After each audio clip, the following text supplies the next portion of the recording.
Khan sir पढ़ाते हैं। जी। Khan sir का कभी आप देखें हैं कि वो ये बताए हो कि कितने बच्चे मेरे क्वालिफाई नहीं हुए। यदि कोई बच्चा, लड़का या लड़की मान लीजिए कि दुर्भाग्यवश फेल कर गया, तो वो अगले साल मेरे पास आकर पढ़ सकता है, उसको हम फ्री ऑफ कॉस्ट पढ़ा देंगे। बिहार के शिक्षा व्यवस्था को लेकर आप क्या सोचते हैं? बिहार का जो शिक्षा व्यवस्था है वो हमें भी अच्छी नहीं लगती। अब जहाँ तक बात रही खान सर का, तो बिहार में अगर वो शिक्षा मंत्री बने तो इस हमारे लिए इससे बड़ा सौभाग्य कुछ नहीं हो सकता। तो जिस दिन मेरे पढ़ाए हुए बच्चे यूपीएससी क्वालिफाइड कर जाएंगे, उस दिन मैं समझूंगा कि मैं सक्सेस हूँ। सर, जिस तरीके से आप पढ़ाते हैं बच्चों को, मतलब लगभग एक बैच में 300 विद्यार्थी पढ़ते हैं, तो आपकी कोचिंग में ऐसा क्या खास बात है कि औरों के कोचिंग में नहीं है? देखिए, पढ़ाने के लिए तो हर कोई पढ़ाता है, सब लोग अच्छा से ही पढ़ाते हैं, जी। लेकिन मेरा प्रयास होता है कि एक जिम्मेवारी के साथ पढ़ाया जाए बच्चों को।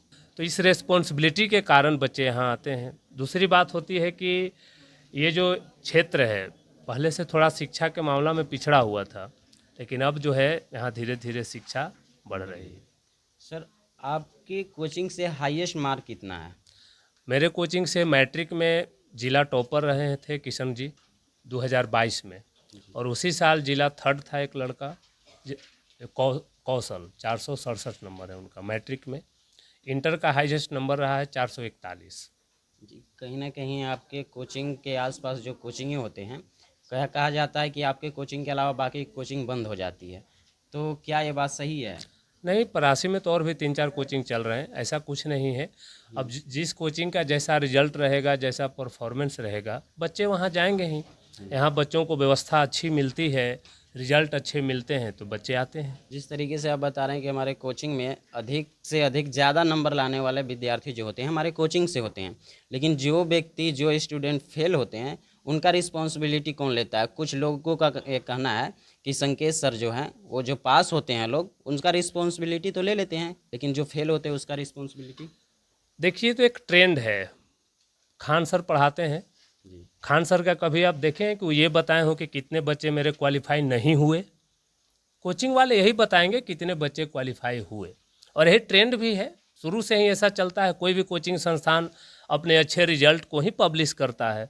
10-20 बच्चे अगर मान लीजिए फेल कर गए हों या उनका रिजल्ट अच्छा नहीं रहा हो, तो ये कोई पब्लिश नहीं करता। लेकिन मैं ऐसा व्यवस्था अपने कोचिंग में रखता हूँ कि यदि कोई बच्चा, लड़का या लड़की मान लीजिए कि दुर्भाग्यवश फेल कर गया, तो वो अगले साल मेरे पास आकर पढ़ सकता है, उसको हम फ्री ऑफ कॉस्ट पढ़ा देंगे। जी, मतलब कितना विद्यार्थी आपके पास एक बैच में 300 जैसे बताए जाते हैं, आसपास से अगर मैं पता किया तो 300 विद्यार्थी बताए जाते हैं, आपके अंदाज से कितने विद्यार्थी होते हैं? हाँ ठीक है, 300। 300। 300, हाँ 300 होते हैं। कितने क्लास के बच्चों को आप पढ़ाते हैं सबसे कम, शुरू से अगर बात करें तो? मैं स्वयं क्लास 7 से क्लास 12 तक पढ़ाता हूँ, लेकिन 1 से 6 तक के लिए अलग टीचर हैं। 7 से 12 के बीच में हिंदी संस्कृत के अलग टीचर हैं, वलीदात के अमन सर हैं। उसके बाद रामदयाल सर हैं सुमेरा के, गुड्डू सर हैं बायो पढ़ाते हैं। तो अलग अलग टीचर्स हैं। बायोलॉजी के लिए गुड्डू सर हो गए, सोशल साइंस भी गुड्डू सर पढ़ाते हैं। तो इस तरह से एक पूरी जो है बच्चों को एक अच्छी व्यवस्था मिलती है हर विषय के लिए। यहाँ से लगभग 10 किलोमीटर से लोग आते हैं यहाँ पढ़ने के लिए, कुछ है तो इसका रिस्पॉन्सिबिलिटी सर?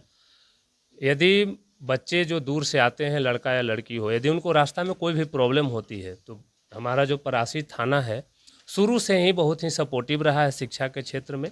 यदि मैं उनको एक कॉल कर दूं तो फिर वो एक्टिव हो जाते हैं, और परासी थाना के सहयोग के कारण कहिए कि ऐसा आज तक कोई घटना हुआ ही नहीं है कि किसी लड़का या लड़की को रास्ता में आते जाते कोई समस्या हो। कोई एक सिंगल घटना नहीं है। अभी इससे पहले आप खान सर के बारे में जिक्र कर रहे थे, तो खान सर लगातार इंटरव्यू में एक बोलते हैं कि जो बिहार का शिक्षा व्यवस्था है वो काफ़ी बेकार है, तो इस पर आप क्या कहना चाहिएगा? बिहार के शिक्षा व्यवस्था को लेकर आप क्या सोचते हैं? बिहार का जो शिक्षा व्यवस्था है वो हमें भी अच्छी नहीं लगती, इसलिए क्योंकि हमारे यहाँ जो शिक्षा व्यवस्था है बिहार में, आप खुद सोचिए कि यदि बिहार में पढ़ने वाले बच्चे जो हिंदी मीडियम से 12 या ग्रेजुएशन कर रहे हैं, यदि वे सरकारी नौकरी उनका नहीं लगा तो बेरोजगार हो जाते हैं। फिर वो किसी काम के नहीं रहते, और पढ़े लिखे जो लोग हैं ना, वो खेतों में काम भी नहीं कर सकते, मजदूरी भी नहीं कर सकते, तो पढ़े लिखे बेरोजगार हो जाते हैं। तो शिक्षा व्यवस्था में कमी है। कमी सिर्फ इसलिए मैं कह रहा हूँ कि हमारा जो सिलेबस है उसमें कुछ टेक्निकल कोर्स होने चाहिए। शुरू से ही बच्चों को कुछ टेक्निकल सिखाया जाए, जिसको जिस चीज़ में इंटरेस्ट हो, ताकि यदि सरकारी जॉब तो सबको लग नहीं सकती, तो यदि जिनको सरकारी जॉब ना लगे तो उनके पास कोई हुनर हो, कोई टेक्निक हो अपना जीवन यापन करने का। तो ये शिक्षा व्यवस्था जो सिलेबस से प्रॉब्लम है हमको, बाकी शिक्षा व्यवस्था ठीक ठाक है। फिर भी शिक्षा व्यवस्था, बिहार की शिक्षा व्यवस्था में क्या चीज़ अच्छाइयाँ करनी चाहिए, क्या कौन से चीज़ों का सुधार करनी चाहिए आपके अंदाज से? बिहार के शिक्षा व्यवस्था में मुझे सबसे पहले लग रहा है कि सिलेबस में चेंज करना चाहिए। कुछ टेक्निकल सब्जेक्ट्स जो है इंक्लूड करने चाहिए। उसके बाद इंग्लिश को जो है क्लास 1 से क्लास 12 तक मेन स्ट्रीम में होना चाहिए। जैसे 10th तक देख लीजिए, अगर कोई बच्चा 10th में इंग्लिश में फेल हो जाए तो कोई दिक्कत नहीं है कि 10th तक इंग्लिश का कोई वैल्यू ही नहीं है। उसके बाद एकाएक इंग्लिश बहुत ज़्यादा वैल्यूएबल हो जाती है, तो यहाँ बच्चे मार खा जा रहे हैं। तो एक ये बदलाव करना चाहिए कि इंग्लिश को शुरू से मैंडेटरी होना चाहिए, ताकि बच्चे शुरू से इंग्लिश पर फोकस करें। बिहार में पढ़ने वाले बच्चों का मैथ बहुत अच्छा होता है, लेकिन इंग्लिश हिंदी मीडियम वालों का उतना ख़राब होता है। उसका कारण है हमारे यहाँ का शिक्षा व्यवस्था। 1 से 10 तक इंग्लिश का कोई वैल्यू ही नहीं है, गवर्नमेंट ने कोई वैल्यू नहीं दिया है। बच्चे फेल हो गए 10th में, कोई मतलब नहीं है उससे। तो हमको लग रहा है कि इंग्लिश को जो है मैथ और साइंस की तरह ही इम्पोर्टेंस दिया जाना चाहिए।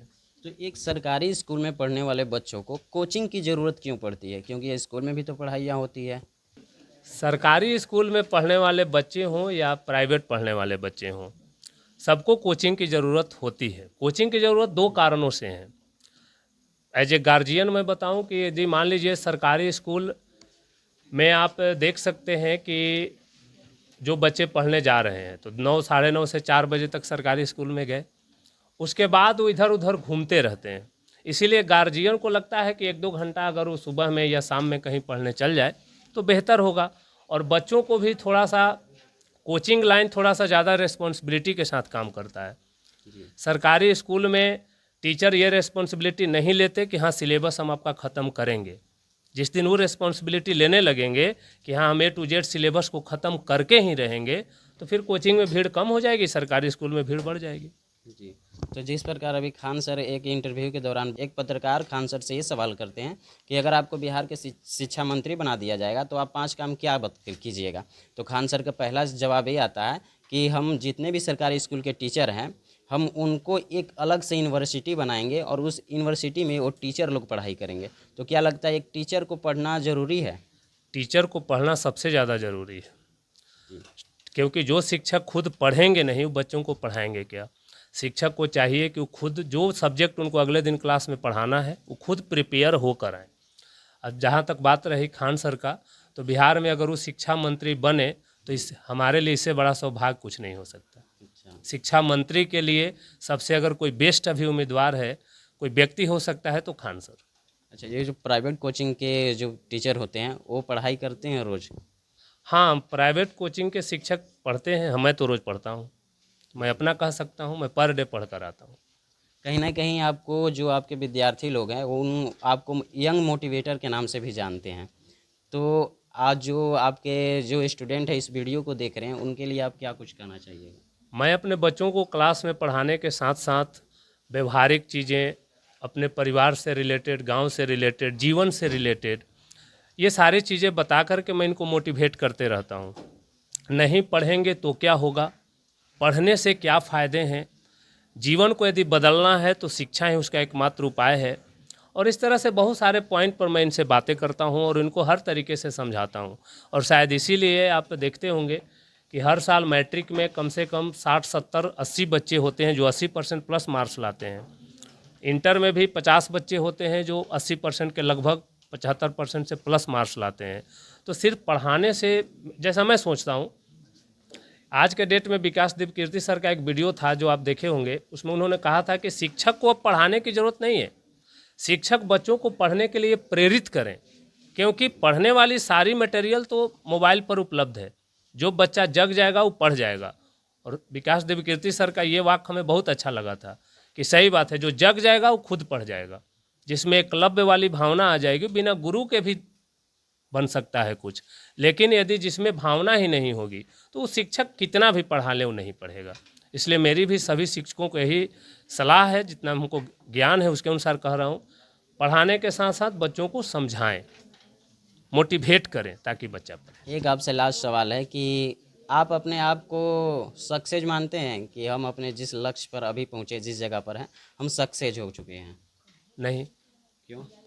हम अपने आप को सक्सेस नहीं मानते, क्योंकि हम सक्सेस तब मानेंगे जब इस क्षेत्र में जहाँ मैं हूँ अभी अभी मैं जिस 16 साल से पढ़ा रहा हूँ, 16 साल में मेरे पास से पढ़ने के जो बच्चे आगे गए 8 दरोगा हैं, एक MBBS और एक IITN है। UPSC BPSC किया हुआ मेरा कोई स्टूडेंट नहीं है। तो जिस दिन मेरे पढ़ाए हुए बच्चे UPSC क्वालिफाइड कर जाएंगे, उस दिन मैं समझूंगा कि मैं सक्सेस हूँ। मतलब अब यूपीएससी की भी तैयारी करवाएंगे क्या? नहीं, मैं तैयारी तो नहीं करवाता हूँ उसका, लेकिन आशा रखते हैं कि मेरे पास से पढ़ करके जब बच्चे जाएँ तो वो आगे जा कर के खान सर या विकास देवकीर्ति सर या जो भी संस्थान और भी चल रहे हैं, वहाँ जाकर वो तैयारी करें और UPSC क्वालिफाइड करें।